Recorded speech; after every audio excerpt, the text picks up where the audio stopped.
Bonjour à toutes et à tous. Dans la vidéo d'aujourd'hui, nous allons vous parler des dangers du phishing ou hameçonnage et comment s'en prémunir.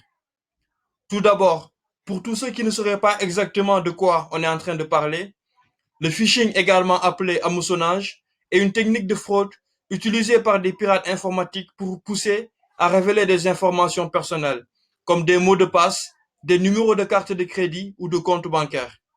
Ils le font en vous envoyant des emails contrefaits ou en vous dirigeant sur un site web contrefait.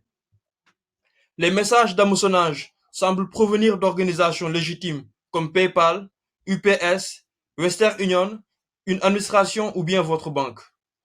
Les messages demandent l'actualisation, la validation ou la confirmation d'informations sur un compte, en suggérant fréquemment qu'un problème est survenu. Vous êtes alors redirigé vers un faux site où l'on vous pousse à entrer des informations personnelles. Il peut en résulter un vol d'identité ou d'informations de connexion qui peut vous être préjudiciable. Pour illustrer tout ce que nous venons de vous dire, voici un exemple concret d'une tentative de phishing reçue par mail. Dans ce cas précis, les pirates informatiques se sont fait passer pour l'entreprise Apple et essaient de vous faire cliquer sur un lien afin de vous permettre de débloquer votre compte et ainsi de bénéficier des services Apple. Bien sûr, il ne faut jamais cliquer sur ce genre de lien dont vous ne connaissez pas vraiment l'origine, même s'il semble provenir d'une organisation légitime. Nous vous rappelons aussi que les entreprises, si elles veulent disposer de certaines informations personnelles vous concernant, peuvent vous appeler par téléphone ou bien vous solliciter par voie postale. Donc ce genre de requête ne se passe jamais par mail. Cependant, il reste possible de se protéger du phishing en utilisant quelques précautions de sécurité.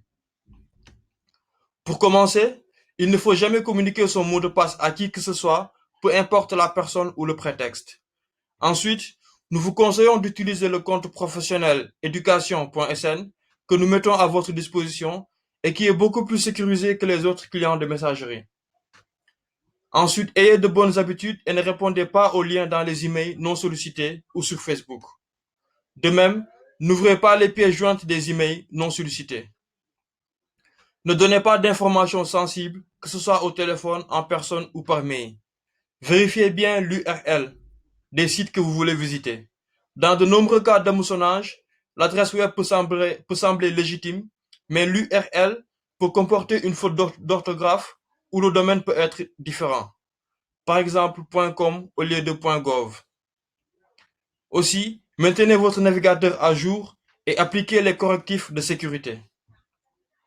Pour aller plus loin, nous vous invitons à vous rendre sur le site senprof.education.sn afin de consulter nos astuces et conseils pour vous protéger des dangers du phishing.